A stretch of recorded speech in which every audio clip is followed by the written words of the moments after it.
is there an action which is not born out of time? I'm going to explain this carefully.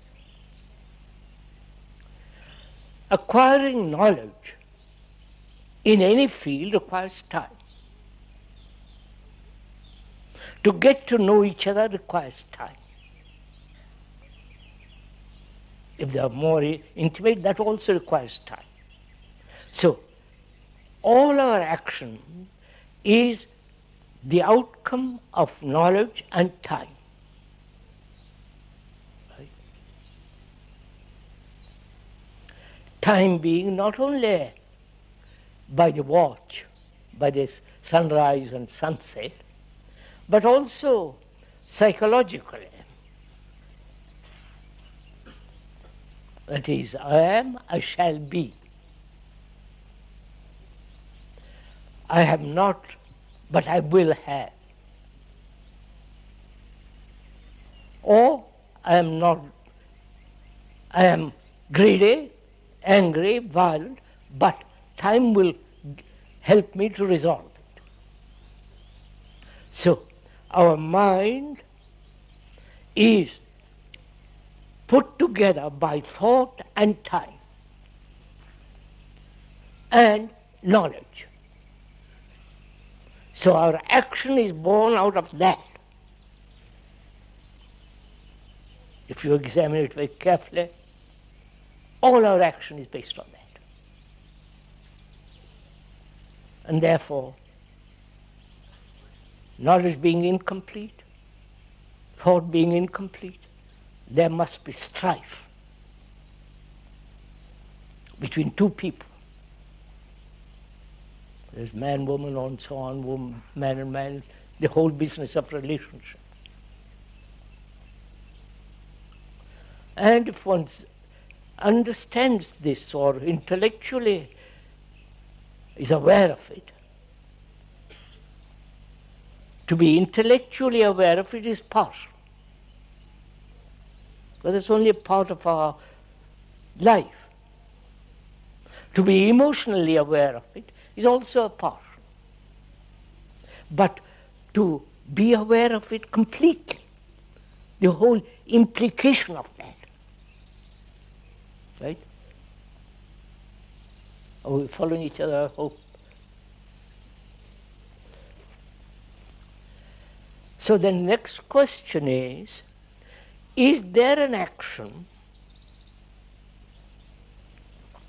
go carefully please, is there an action which is not the outcome of knowledge?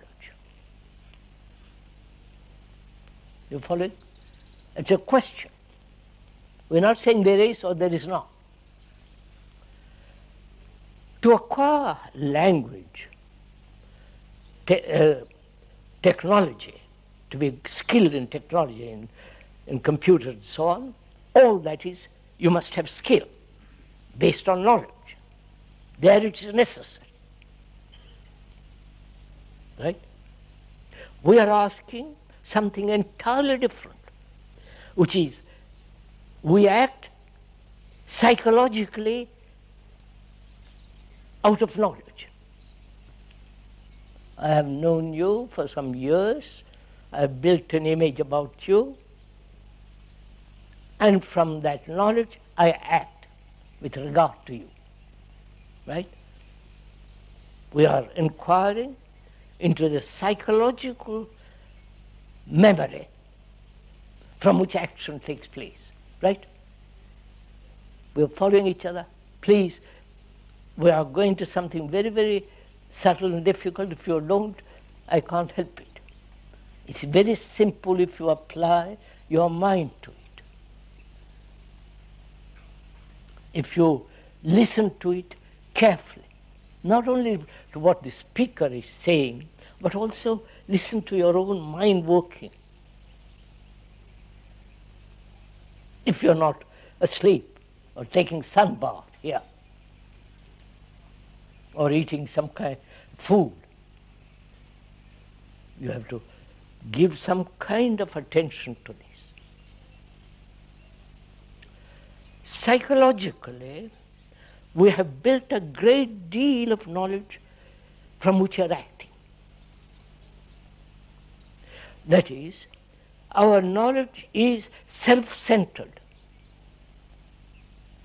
Right? I want, I don't want. I'm greedy, I must fulfill. I want, there must be sex, and so on, so on, so on. So psychologically, we have built an image about ourselves and others. That image, that symbol, that word is the knowledge. Right? So this self-centered knowledge from which we act is essentially selfish. Right? And when action takes place from this self-centered state, such action must be either harmful, hurting, violent, isolating. Right? I don't know if you have not noticed, if you have studied your own life, that most of us are so egotistic, so rooted in our self-centered vanity, that we build a wall around ourselves. Right? If I am aggressive, I have already built a wall around myself, and in that state I want to act. Right? See all this, sir, in yourself. You are actually observing yourself, if you will,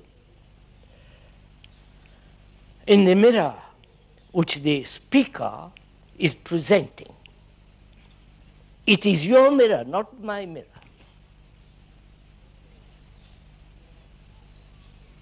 That we are, as human beings right throughout the world, move, act from this center. Right?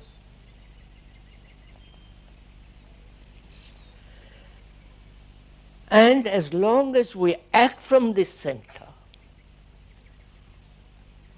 there must be conflict.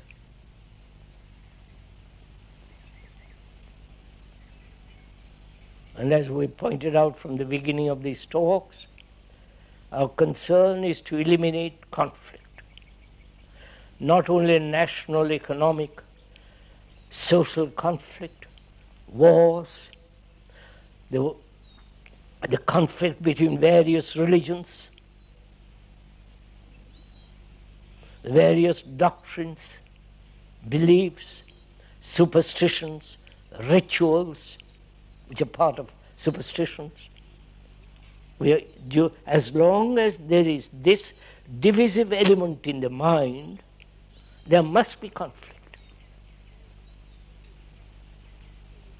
And this divisive element exists as long as our action is self-centered. Right?